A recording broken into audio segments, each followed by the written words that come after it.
In this lesson, we will look at how aircraft are refueled and at the regulations that help to keep the refueling operations safe.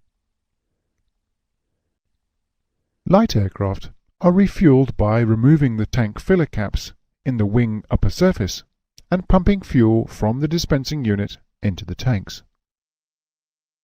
This is known as the overwing method.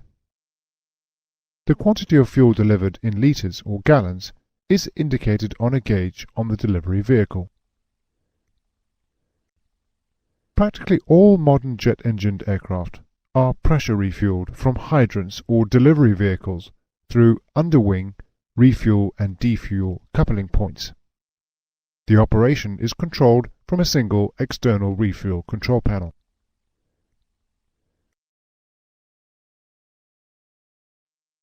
An example of an external refuel control panel for a jet-engined aircraft is shown here.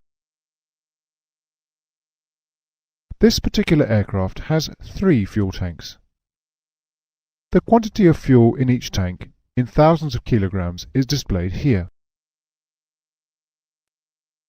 The blue high-level light will illuminate to indicate that the high-level float switch has operated to close the refuel valve because the tank is full. Each fuel tank has a 3-position refuel valve switch. The switches are guarded to the normal position. With its switch in normal, a tank's refuel valve is controlled by the automatic refueling computer. The open position opens the refueling valve unless the tank is full. In this case, the high-level float switch or volumetric top-off unit will close the valve and the associated high-level light will come on. In the shut position, the associated refuel valve will remain closed. The 3-position mode select switch is guarded to the off position. With the switch in this position, the refuel system is de-energized and the refuel valves are closed. With the switch to refuel, the refuel valves can be controlled either by their individual switches or the automatic refueling computer. With the switch to the defuel transfer, the transfer valve will open to allow fuel to be pumped from the tanks back into the tanker. The amber open light will illuminate. The test switch is a 3-position switch, spring-loaded to the center off position. When it is held to the high-level position, operation of the high-level float switches or volumetric top-off units is tested. If they are serviceable, the blue high-level lights will illuminate. The lights position tests all of the lights and puts 8s in all of the quantity windows. The pre-selected fuel quantity is shown in this window. It can be changed using the rocker switch. The total fuel on board is shown here. The end light illuminates when automatic refueling is complete.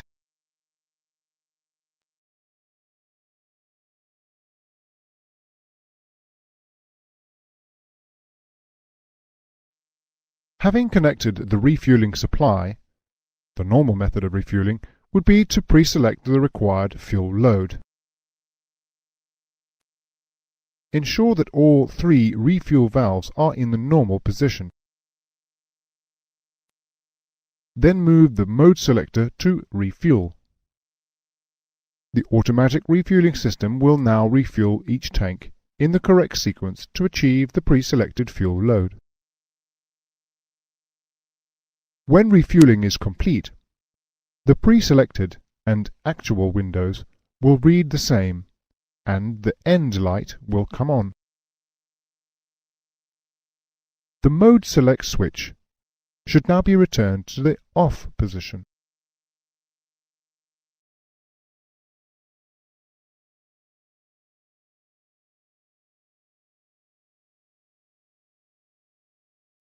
Refueling vehicles and hydrants dispensing AVTA are identified by prominently placed labels with the words Jet A, Jet A1, or Jet B, depending on the grade, printed in white on a black background. Fueling vehicles dispensing avgas are identified by prominently placed labels with the word avgas and the grade, for instance 100 LL, printed in white on a red background.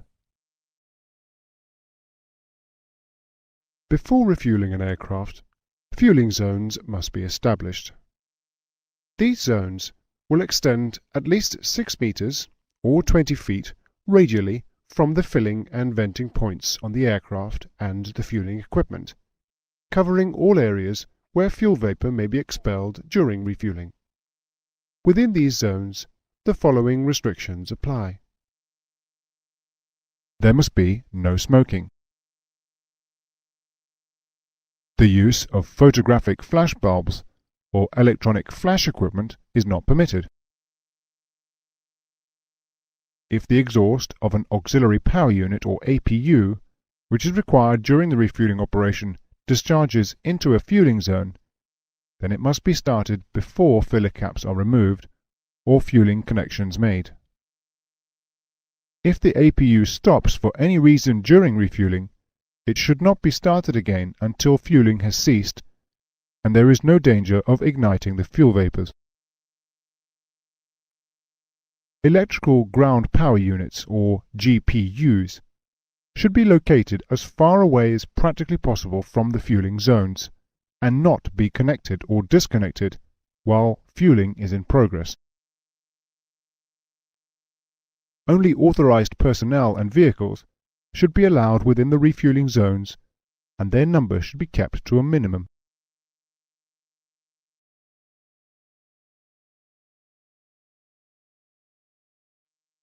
Before refueling commences, the aircraft must be bonded to the fueling equipment using dedicated wires and clips. This ensures that there is no electrical potential difference between the components which could lead to sparks.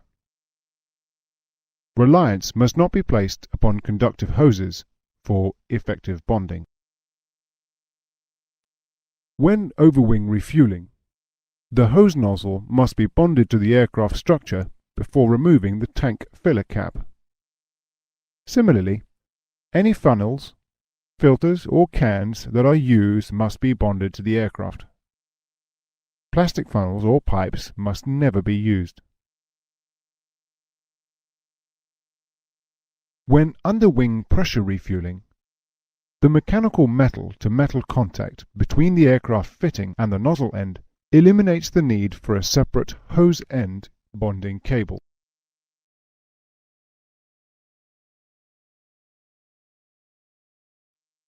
There are a large number of precautions which need to be taken during refueling. Here are the precautions that are most relevant to the flight crew. In case the aircraft settles on the landing gear as the weight increases, all ground equipment should be moved clear of the underside of the aircraft. The main engines should not be operated. Strobe lighting should not be used. All torches and lamps used within the refueling zones should be either certified as being flameproof or be of the intrinsically safe type. The sequence of refueling the aircraft tanks can adversely affect the aircraft's center of gravity position, particularly if the correct filling sequence is not followed and/or the aircraft has a vertical or horizontal stabilizer tank. If any doubt exists about the correct refueling sequence, the aircraft refueling manual must be consulted. Fire extinguishers should be located so as to be readily available.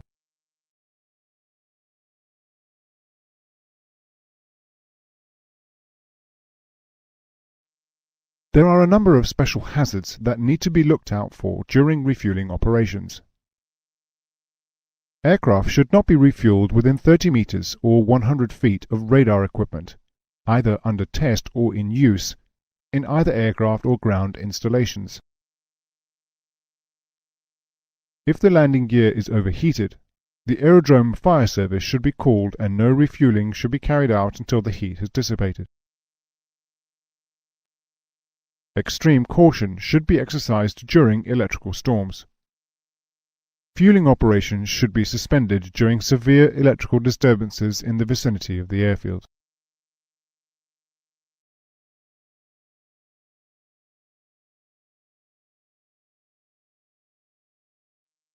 To reduce turnaround time, and for security reasons, the regulations permit airline operators of fixed-wing aircraft to allow passengers to embark, disembark, or remain on board during fueling operations, provided the following safety procedures are followed. It is not permissible to refuel fixed-wing aircraft with less than 20 seats while passengers remain on board. Passengers must disembark if avgas or Jet B is being used. One qualified person must remain at a specified location during refueling operations with passengers on board. This qualified person must be capable of handling emergency procedures concerning fire protection and firefighting, handling communications, and initiating and directing an evacuation. Crew, staff, and passengers must be warned that refueling is about to take place. Seatbelt signs must be off. The no smoking signs must be on together with the interior lighting to enable emergency exits to be identified. Passengers must be instructed to unfasten their seatbelts and refrain from smoking. Sufficient qualified personnel must be on board and be prepared for an immediate evacuation. If the presence of fuel vapor is detected inside the aircraft, or any other hazard arises during refueling, fueling must be stopped immediately. The ground area beneath the exits, intended for emergency evacuation and slide deployment areas, must be kept clear. When passengers are embarking or disembarking during fueling operations, they should do so under the supervision of an airline official, and their route should avoid the fueling zones. These safety procedures are important. Spend a moment studying them. Click to continue when you are ready.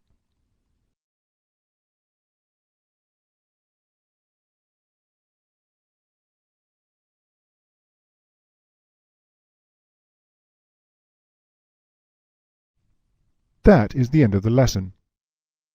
The points to remember are that light aircraft may be refueled by the overwing method, but practically all transport jet aircraft are pressure refueled through a single point, normally under the wing. When overwing refueling, the hose nozzle must be bonded to the aircraft structure before removing the tank filler cap.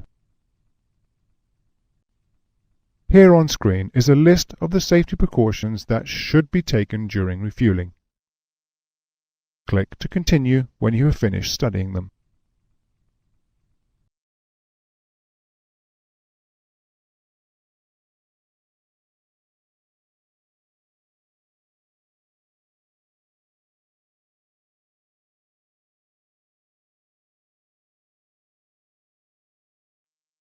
Finally, here is a summary of the regulations governing refueling with passengers on board.